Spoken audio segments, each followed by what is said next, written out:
Hello, in front of me I've got AUDI Q5. In this video I'll show you how to use easy access feature. In the beginning, take a look at the driver's doors.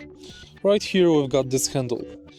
Keep your key fob in the pocket and now simply press this button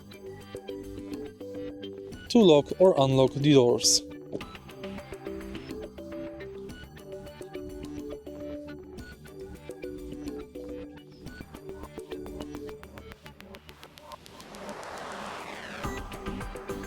Make sure that global opening is enabled in the car's system.